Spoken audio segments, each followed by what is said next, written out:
మీకు ఈ వీడియో నచ్చితే వీడియో క్లిక్ చేసి ఛానల్ని సబ్స్క్రైబ్ చేసుకోండి. కృష్ణప్రసాద్ గుడిలో శారద వెనకే నడుస్తూ ఉంటాడు, ప్రదక్షిణలు చేస్తూ ఉంటాడు. మీకు గుర్తుందా, మనం ఇంతకుముందు అప్పట్లో ఇలాగే ప్రదక్షిణలు చేసేవాళ్ళం అని చెప్పగానే శారద నాకేం గుర్తులేదు అని చెప్తుంది. నువ్వు కావాలని ఇలా అంటున్నావు, నాకంటే నీకే బాగా గుర్తుంటుంది. అప్పట్లాగే ఇప్పుడు కూడా నీ వెనకే నన్ను తిప్పించుకుంటున్నావు అని కృష్ణప్రసాద్ చెప్తూ ఉంటే శారద అయితే ఒక క్షణం ఆగిపోతుంది. మీరేం మాట్లాడుతున్నారో మీకేమైనా అర్థమవుతుందా? అసలు ఈ వయసు ఏంటి? మీరు మాట్లాడే మాటలేంటి?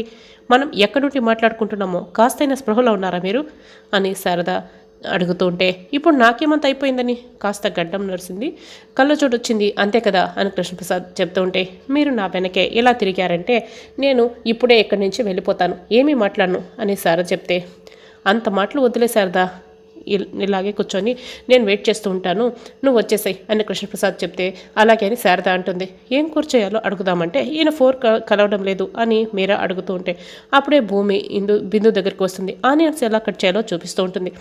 అలా చెప్పమ్మా, ఆనియన్లు చూస్తే నేర్చుకోవచ్చులే అనుకునే రకం వీళ్ళు, నువ్వు కాస్త నేర్పించు అని బామ్మ చెప్తూ ఉంటే, వీళ్ళక్క ఇందుకి చెప్పి ఇక పెళ్లి చేసి పంపించేశాము అని ఇందు గురించి బామ్మ చెప్తూ ఉంటుంది.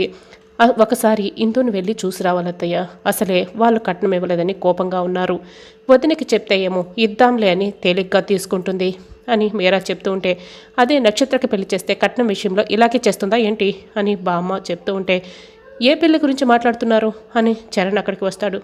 ఏ పెళ్ళి అయితే నీకెందుకు లేరా అని బామ్మ చెప్తుంది. అంత తేలిగ్గా తీసిపారేకే బామ్మ, పెళ్ళంటే జీవితంలో ఒకే ఒకసారి జరుగుతుంది, అది ఒక సంబరం అని భూమి వైపు చూస్తూ, అటువంటి వాటికి ఒక మాట మంచి ముద్దు మంచి చెడ్డ అని చూసుకోవాలి కదా అని చెప్తుంటే, ఒరే అన్నయ్య, కిరాణా షాప్లో ప్రొవిజన్స్ లాగా అలా మాట్లాడుకురా, నువ్వు చెప్పాలనుకున్నది ఏదో డైరెక్ట్గా చెప్పేసాయి అని బిందు అంటే, డైరెక్ట్గా చెప్పేదేముంది, నేను ఊరికే చెప్తున్నాను లేవే అన్నట్లు, ఇప్పుడు ఇందు మీ పెళ్ళి అయిపోయింది కదా, తర్వాత మన ఇంట్లో ఎవరి పెళ్ళి అని ఇక చరణ్ సిగ్గుపడుతూ అడుగుతూ ఉంటాడు. అదేంట్రా అలా అడుగుతున్నావు, నీకు తెలియదా అని మీరా అంటే, నీ నోటితో ఉండాలని అని చరణ్ అడుగుతూ ఉంటాడు. ఇంకెవరి పెళ్ళి? నక్షత్ర పెళ్ళి అని మీరా అంటుంది. ఇక చరణ్ అయితే కొద్ది కంగారు పడుతుంటారు. సరేలే, నక్షత్ర పెళ్లి తర్వాత అని అంటే, బిందు పెళ్ళి అని మీరా అంటుంది. ఆ పెళ్లి తర్వాత అని చరణ్ అడుగుతూ ఉంటే, ఆ మాటకొస్తే ముందు గగన్ పెళ్లి చేయాలి అని బామ్మ అంటుంది. భూమి అయితే చాలా సంతోషపడుతూ వింటూ ఉంటే, భూమి గగన్ తలుచుకుని సిగ్గుపడుతూ ఉంటుంది. అవును కదా, అన్నయ్య హ్యాపీగా తను ప్రేమించిన అమ్మాయిని పెళ్లి చేసుకోవాలి అని చరణ్ అంటాడు. అందరూ అయితే షాక్ అయ్యి ఇక చరణ్ని చూస్తుంటారు. మీ గగన్ అన్నయ్య ఎవరినో ప్రేమిస్తున్నారా, ఎవరా అమ్మాయి అని బామ్మ అడుగుతుంటే, నేను ప్రేమిస్తున్నాను చెప్పానా, అబ్బే కాదే, ప్రేమించి పెళ్లి చేసుకుంటే బాగుంటుంది అని చెప్పాను అంతే అని చరణ్ ఇక కవర్ చేసుకుంటాడు. ఎందుకు అని బామ్మ అడుగుతుంటే, ప్రేమించి పెళ్లి చేసుకుంటే ఒక అందమైన స్టోరీ ఉంటుంది కదా, జీవితాంతం గుర్తుంచుకోవడానికి.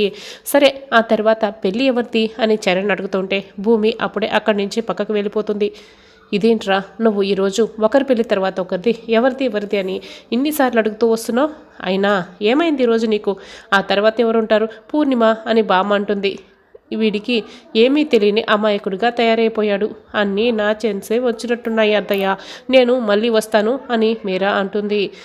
చరణ్ అయితే బిందు దగ్గరికి వస్తాడు. ఏంట్రా నువ్వు ఇలా మాట్లాడుతున్నావు అని అడుగుతూ ఉంటే, అదంతా సరే కానీ నా పెళ్లి గురించి మాట్లాడతారనుకుంటా, వాళ్ళు నా పెళ్లి గురించే మాట్లాడలేదు, గగనన్నయ్య పెళ్లి తర్వాత అని మాట్లాడేటప్పుడు భూమి ఎలా సిగ్గుపడిందో నువ్వు కూడా చూసావు కదా, అది మా పెళ్లి గురించే భూమి అలా సిగ్గుపడింది అని చరణ్ అయితే సంతోషంగా చెప్తూ ఉంటాడు. అయితే వాళ్ళు అడిగినంత మాత్రాన మీ ప్రేమ విషయం మొత్తం చెప్పేసి ఉండేవాడివా అని బిందు అడుగుతూ ఉంటే, అవునని చరణ్ అంటాడు. నీకంత సీన్ లేదులే అని బిందు అక్కడి నుంచి వెళ్ళిపోతుంది. ఇక కృష్ణప్రసాద్ శారద ఒక బెంచ్పై కూర్చుంటారు.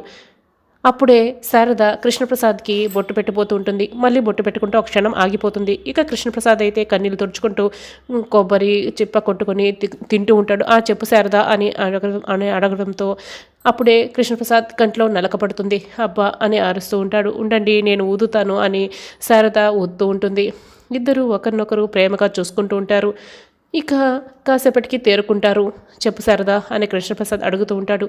ఏమండి, గగన్ ఇప్పుడు తన గురించి ఆలోచించలేదండి, ఎప్పుడు అమ్మ చెల్లి గురించి ఆలోచించేవాడు, పెళ్ళి కూడా చేసుకుంటాడని నేను అసలు ఊహించలేదు, నేను పోయిన తర్వాత వాడు ఒంటరైపోతాడని నేనైతే చాలా భయపడ్డాను. పెళ్లి గురించి ఎప్పుడు మాట్లాడినా చాలా కోపంగా ఉండేవాడు. అసలు ఆ పదమే ఎత్తనిచ్చేవాడు కాదు. అప్పటికి నా కోడల కోసం ఈ నెక్లెస్ కొన్నాను, చీర కొన్నానని చెప్తూ ఉంటే కూడా వాడు అసలు పట్టించుకునేవాడు కాదు అని శారద బాధపడుతూ ఉంటుంది. ఏడవక శారద అని కృష్ణప్రసాద్ ఓదారుస్తాడు. మీ పుణ్యమా అని. వాడు ఎప్పుడు మా గురించి ఆలోచించేవాడు, తన గురించి ఆలోచించేవాడు కాదు అని శారద బాధపడుతూ ఉంటుంది. మీ కన్నీళ్ళు కారణం నేనే శారద. అసలు ఏం చెప్పి ఓదార్చాలో కూడా నాకు తెలియని పరిస్థితి. నన్ను క్షమించి శారద. సారీ శారద అని కృష్ణప్రసాద్ అంటాడు. నా బాధని ఆ దేవుడు అర్థం చేసుకున్నాడు. భూమిని పుట్టించాడు. ఇప్పుడు అమ్మ చెల్లిని మాత్రమే పట్టించుకునే గగన్ భూమిని చాలా ప్రేమిస్తున్నాడు. కాబట్టి వాళ్ళిద్దరికి నేను పెళ్లి చేయాలనుకుంటున్నాను. వాళ్ళిద్దరూ పెళ్లి చేసుకొని సుఖంగా సంతోషంగా ఉండాలి. అందుకే నేను ఈ నిర్ణయం తీసుకున్నాను అని శారద అంటుంది. వాళ్ళిద్దరికీ పెళ్ళా అని కృష్ణప్రసాద్ అడుగుతూ ఉంటాడు. ఏం భూమితో పెళ్లి చేయడం మీకు ఇష్టం లేదా అని శారద అడుగుతూ ఉంటే, వాళ్ళిద్దరూ పెళ్లి చేసుకుని సుఖంగా ఉంటే మొదటిగా సంతోషించే వాడిని నేనే అని కృష్ణప్రసాద్ చెప్తాడు. మరి ఎందుకు ఇంతలా కంగారు పడుతున్నారు అని శారద అడుగుతుంటే, ఇప్పటికిప్పుడు పెళ్ళంటే శరత్చంద్ర గారు ఒప్పుకుంటారా అని ఆలోచిస్తున్నాను అని కృష్ణప్రసాద్ చెప్తాడు. ఒప్పుకోకపోవడానికి మధ్యలో ఆయన ఎవరు అని శారద అడుగుతూ ఉంటుంది. అంటే ఆయన భూమిని కన్న కూతుర్లా చూసుకుంటున్నారు కదా అని కృష్ణప్రసాద్ చెప్తాడు. కన్న కూతుర్లా చూసుకుంటున్నాడు. కన్న కూతురు అయితే కాదు కదా, సొంత తండ్రి అయితే కాదు కదా, కాబట్టి అడ్డుకోవడానికి అతనికి హక్కే లేదు అని శారద చెప్తుంది. కన్న తండ్రి కాబట్టే భూమి కూడా ఆయన్ని వదిలి రాలేకపోతుంది. ఈ విషయం చెప్దాము అంటే చెప్పొద్దని భూమి నా దగ్గర ఒట్టి వేయించుకుంది. అయినా కన్న తండ్రి కాకపోయి ఉంటే భూమి ఎప్పుడో గగన్ దగ్గరికి వచ్చేసి ఉండేది. ఇప్పుడు ఎటూ తేల్చుకోలేకపోతుంది అని కృష్ణప్రసాద్ అయితే మనసులో అనుకుంటాడు. ఏంటండి మాట్లాడరు అని శారద అడుగుతుంది. కానీ అంతకంటే ఎక్కువగానే చూసుకుంటున్నాడు కదా. ఇప్పటికిప్పుడు పెళ్ళి మాట్లాడామంటే ఇంకా మన కుటుంబాల మధ్య గొడవలు ఎక్కువైపోతాయి అని కృష్ణప్రసాద్ చెప్తాడు. గొడవలు ఎక్కువైనా పర్వాలేదు, నేను భూమి గగన్ల పెళ్ళి ఖచ్చితంగా జరిపించి తీరుతాను. అయినా అతను సొంత కన్న తండ్రి మాదిరిగా చూసుకుంటే సరిపోతుందా? సొంత కన్న తండ్రి అయితే కాదు కదా. నేను కూడా భూమిని చాలా ప్రేమగా చూసుకుంటాను.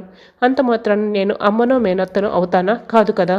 కాబట్టే సొంత కన్న తండ్రి అయితే ఎప్పటికీ అతను కాలేడు. సొంతం చేసుకోవడానికి కూడా ఒక ప్రాసెస్ ఉంటుందని చెప్పండి అని శారద చెప్తుంది. అది కాదు శారద అని కృష్ణప్రసాద్ చెప్తాడు. నాకు ఇంకేం చెప్పకండి, ఈ పెళ్లి జరుగుతుందని చెప్పడానికి నేను మిమ్మల్ని పిలిపించాను. వాడు ఎప్పుడు నన్ను ఏమీ అడగలేడు. వాడు ఎప్పుడు మా కన్నీటినే చూడలేదు. మమ్మల్ని అంత సంతోషంగా చూసుకున్నాడు. 10వ తరగతిలో వాడు ఉన్నప్పుడు వాడు వారం రోజులు జ్వరంతో మంచంపై పడిపోయాడు. తిండి కోసం పూట గడవని పరిస్థితి. నేను కూలికి వెళ్దామనుకున్నాను, కానీ వాడు అస్సలు అంగీకరించలేదు. అంత జ్వరంలో కూడా వాడే కూలికి వెళ్ళి మా ఇంటిని జరిపాడు. అటువంటి గగన్ నోరు తెరిచి అమ్మ నాకు భూమి కావాలి అని అడిగితే నేను ఇవ్వకుండా ఎలా ఉండగలను?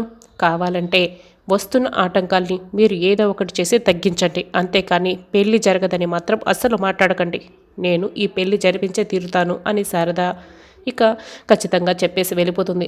శారద, నీకు నిజం ఎలా చెప్పాలో నాకు అర్థం కావడం లేదు. శరత్చంద్ర గారి కూతురే భూమి అన్న నిజం నువ్వు నిజం తెలిసిన తర్వాత భూమిని ప్రేమిస్తావో ఏమో, కానీ గగన్ అయితే భూమిని పెళ్లి చేసుకుంటాడా? అదే నాకు అర్థం కావడం లేదు అని కృష్ణప్రసాద్ అయితే అనుకుంటూ ఉంటాడు.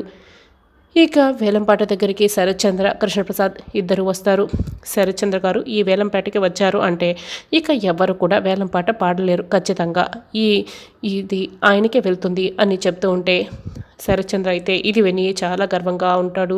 ఇప్పుడు గవర్నమెంట్ వారి పాట 70 కోట్లు అని పాట మొదలు పెడతారు. శరత్చంద్ర గారికి పోటీగా ఒక్కొక్కరు ఇక వేలంపాట పాడుతూ ఉంటారు. చివరిగా శరత్చంద్ర అయితే 170 కోట్ల వరకు పాడతారు. 170 కోట్లు శరత్చంద్ర గారి పాట మూడోసారి అని చెప్తూ ఉంటే 200 కోట్లు అని గగన్ వస్తాడు. అందరూ అయితే గగన్నే చూస్తూ ఉంటారు షాక్ అయ్యి. ఇక శరత్చంద్ర అయితే కోపంగా చూస్తూ ఉంటాడు గగన్ వైపే. గగన్ గారి పాట 200 కోట్లు అని పాట మొదలు పెడతారు. శరత్చంద్ర 250 చెప్తే గగన్ 300, శరత్చంద్ర 350 అంటే ఇక గగన్ ఇంకా 450 వరకు పాడతారు. ఇక చివరిగా గగన్ 500 కోట్లు అని చెప్పడంతో కృష్ణప్రసాద్ అయితే చాలా షాక్ అయి చూస్తూ ఉంటాడు. గగన్ గారి పాట 500 కోట్లు మూడోసారి అని పాటనైతే పూర్తి చేస్తారు. కంగ్రాచులేషన్స్ సార్ అని గగన్కి అందరూ విష్ చేస్తారు. కంగ్రాచులేషన్స్ సార్ అని అందరూ అక్కడి నుంచి చెప్పేసి సంతకం చేపించుకుంటూ ఉంటారు.